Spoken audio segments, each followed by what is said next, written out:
जय श्री राधेकृष्णा। ओम नमो भगवते वासुदेवाय। बंधुगण आपण मानक आम चैनल ओडिया प्रेरणा को स्वागत जनाऊछु।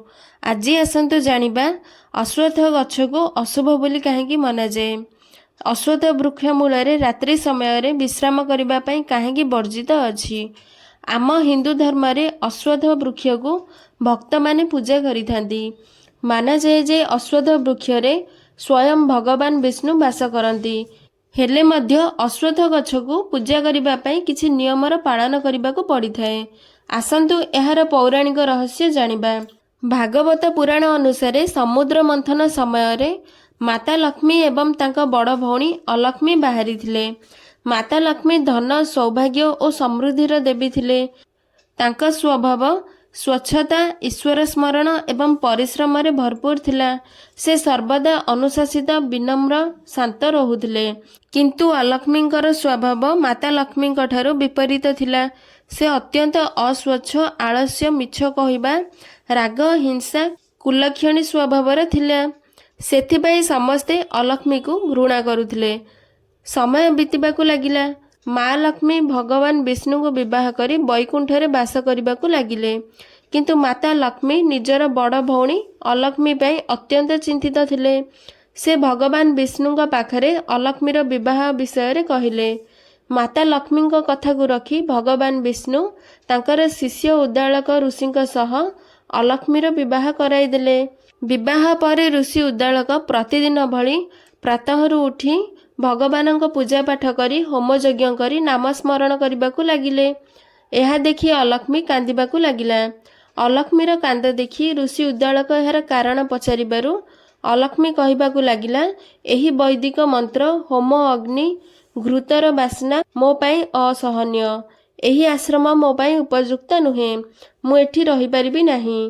काहेकि ना जेउठी कलह, झगड़ा, अलिया एवं जेउठी ठाकुर पूजा हुए नाही सेठी मोर पसंद। ऋषि उद्दालक अलक्ष्मीर कथा सुनी रुष्ट होई जंगल को नहीं गले। किछि बाट जिबा परे अलक्ष्मी को शोष लागिला।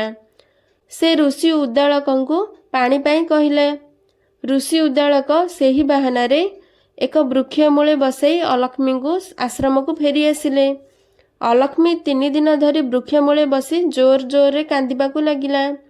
भौणीर एपरी शोचनीय स्थिति देखी माता लक्ष्मी भगवान विष्णु को प्रार्थना कले अलक्ष्मी पई उचित वासस्थान देबा पई। नारायण जेतेबेले अलक्ष्मी पाखक आसिले अलक्ष्मी निज पई निज स्वभाव अनुरूप एक वासस्थान मागिले। ऋषि उद्दालक जे वृक्ष मूल अलक्ष्मी को छाड़ी दे जाइथिले ताहा अश्वत्थ वृक्ष थिला।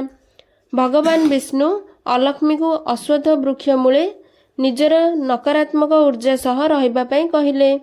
जेउ घरे कलह, झगड़ा, अलिया बा सफा सुतरा न थाए अलक्ष्मी सेठी रहिबा सह रात्रि रे अश्वत्थ वृक्ष रे रुहे। तेणु अश्वत्थ वृक्ष मूले मनुष्य को रात्रि रे जिबा पई बारण करा जाइछि। एहा सह भगवान विष्णु सह माता लक्ष्मी प्रति गुरुवार एवं शनिवार दिन अलक्ष्मी सह साक्षात करबाकू आसंती। भगवान विष्णु कहती जे केही भी मनुष्य गुरुवार किंबा शनिवार दिन अश्वत्थ वृक्ष को जलदान करी पूजा करिबो से स्वयं मते पूजा करिबो एवं तार घरे अचल अचल धन संपत्ति सह सुख समृद्धि वृद्धि होइथाए।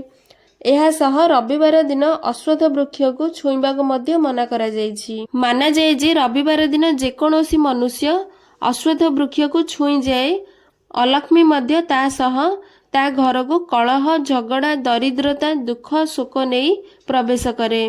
तेणु किछि क्षेत्र रे अश्वत्थ वृक्ष को अशुभ बोली मध्य माना जाइछि।